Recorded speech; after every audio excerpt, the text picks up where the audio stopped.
Assalamualaikum warahmatullahi wabarakatuh. Waalaikumsalam warahmatullahi wabarakatuh. Bertemu lagi dengan saya pada kesempatan video kali ini.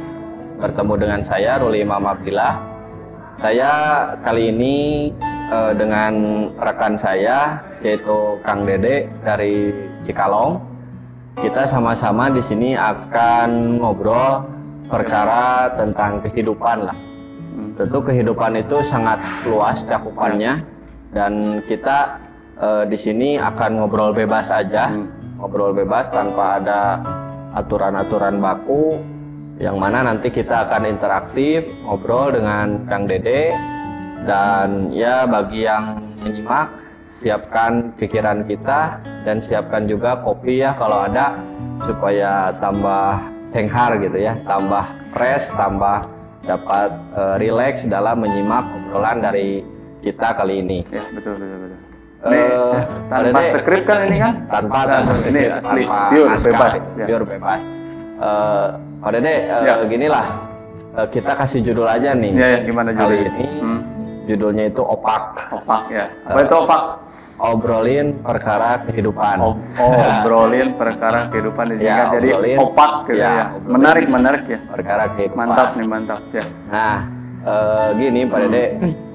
Kan kita ini orang hidup itu tentu banyak tujuan ya, betul. Banyak jenisnya juga, banyak bentuknya, orang menjalankan kehidupan. Nah sebenarnya nih, kalau menurut Pak Dede, apa sih tujuan orang hidup itu? Nah sebelum menjawab itu sih gini kan, saya itu kadang berpikir gini. Sebelum ke tujuan gitu, saya bertanya sebelum tujuan hidup itu apa gitu. Tapi saya bertanya itu kepada diri saya gini, gitu.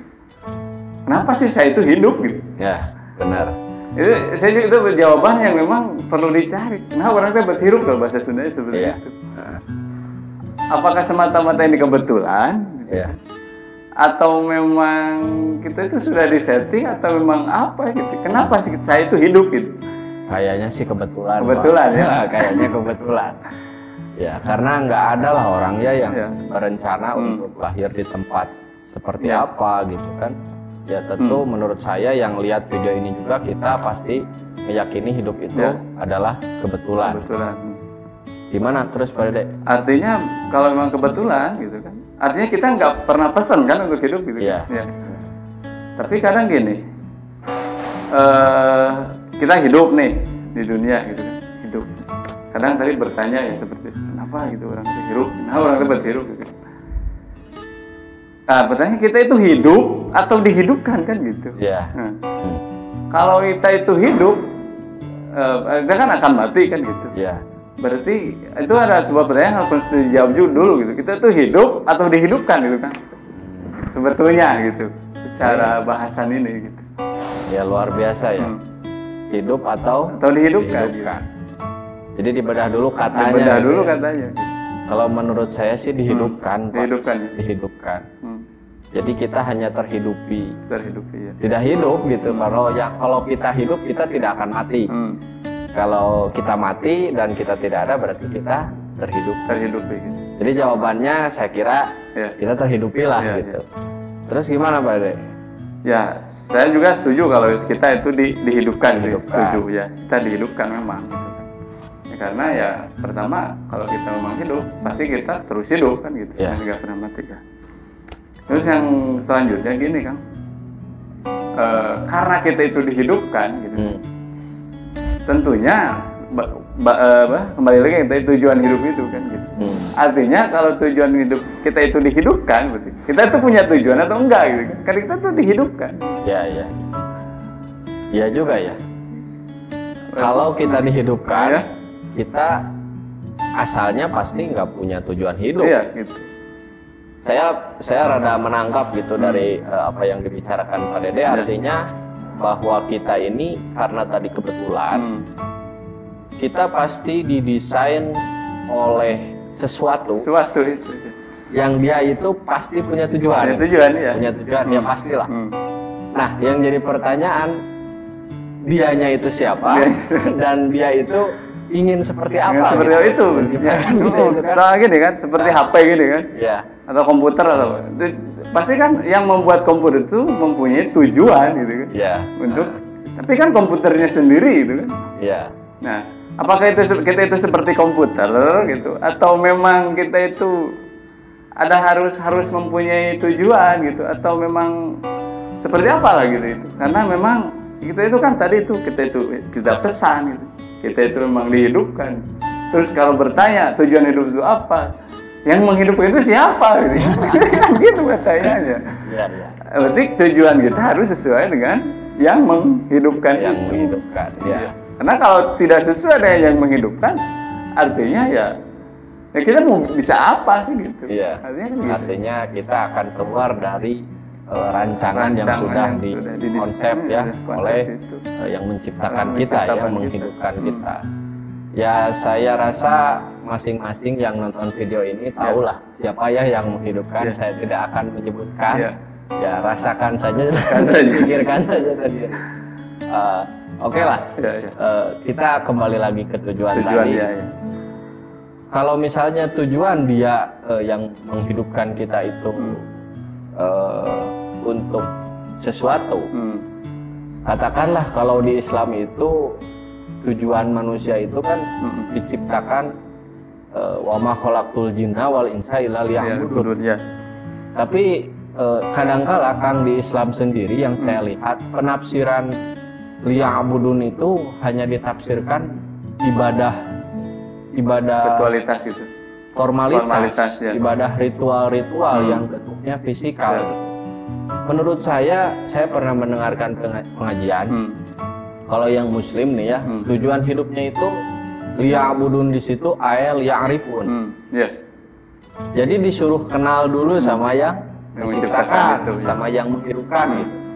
Nah, saya kemudian berpikir, artinya saya itu akan mengabdikan diri, akan menghamba, akan bekerja, tentu harus tahu dulu PT-nya itu apa kan gitu. PT-nya, aturan main dan sebagainya, iya harus tahu dulu. Terutama tahu manajernya dulu kan.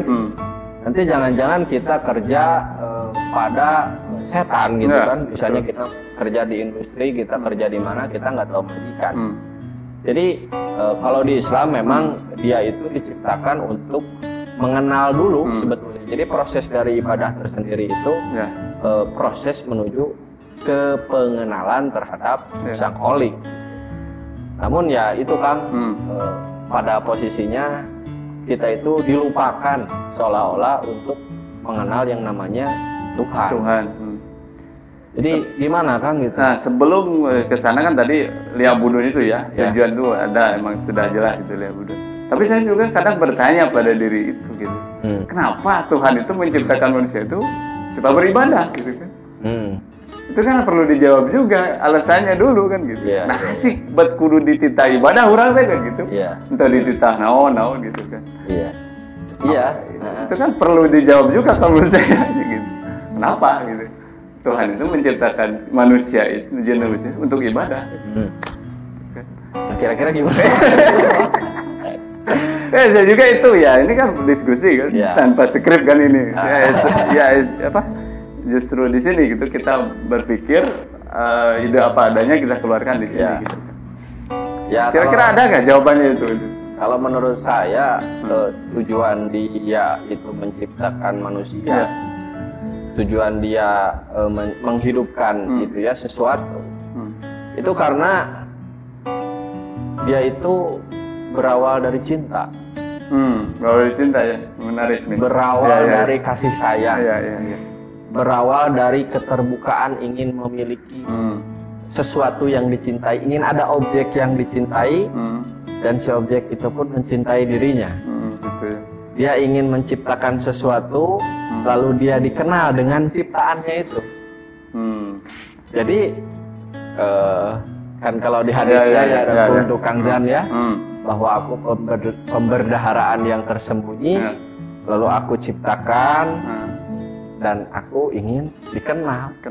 Itu aja sih kalau misalnya kalau kita ambil rujukan teologis ya Kang ya. Cuman mungkin tadi secara filosofis ya karena cinta.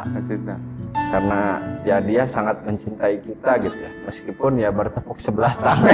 Artinya kalau karena cinta ya jadi ya benar gitu.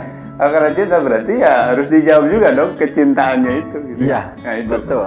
Ya, artinya lihat Budun di sana itu ya tujuannya itu supaya manusia itu mencintai gitu kan. Ya, pada akhirnya memang kesana, gitu. Tahapannya itu harus pada mencintai kan. Dalam prosesnya seorang manusia itu menuju tahapan-tahapan di dalam ibadah. Saya pernah riset juga kecil-kecilan bahwa orang pertama kali dia beribadah itu pasti karena beban.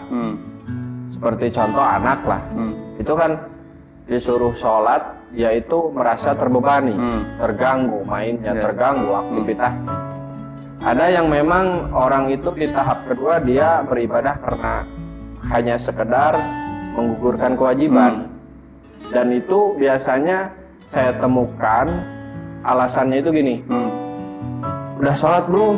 Duh belum sholat dulu lah biar tenang. Saya suka kadang-kadang ketawa gitu. Biar tenang gitu. Biar tenang gitu ya.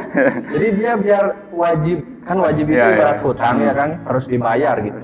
Dia kalau udah bayar hutang udah aja plang gitu, lupa. Yang ketiga itu ada orang yang memang beribadah karena butuh. Karena butuh. Dia memang sudah menjalankan kewajiban, tidak terasa berat, tidak terasa terbebani, tapi dia merasakan dorongan, butuh kedekatan dengan dia gitu. Dan pada akhirnya kalau orang sudah di tahap keempat ini ya dia semata-mata karena cinta. Jadi memang runtutannya itu harus, sebetulnya kalau memang tadi kita tahu dia itu menciptakan kita karena cinta, mari kita raih dari tahap pertama, kedua, ketiga, sampai kita membalas cintanya. Jadi nantinya tidak bertepuk sebelah tangan tadi. Gitu. Memang saya merasakan juga gitu bahwa memang gitu. Ya memang gitu orang teh kadang bertepuk sebelah tangan itu. Iya benar. Jadi cinta itu menurut saya sebuah rasa yang tidak bisa diekspresikan oleh kata-kata.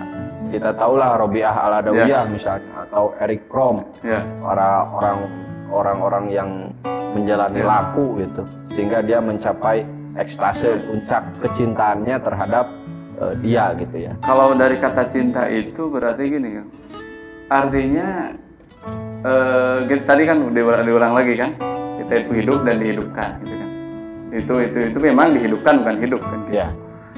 Terus gini, karena kita dihidupkan gitu kan, kita itu nggak memiliki apa-apa dong. Gitu. Ya benar. Itu kan. Gitu. Artinya kecintaan yang akan diakui oleh yang menciptakan kita itu, kalau yang diciptakan itu ya merasa tidak memiliki apa-apa, atau itu bisa jadi, atau memang kita itu memang harus memiliki sesuatu gitu, yang harus dimiliki oleh yang diciptakan itu apa gitu. Apakah kita jangan memiliki apa-apa atau harus memiliki sesuatu gitu?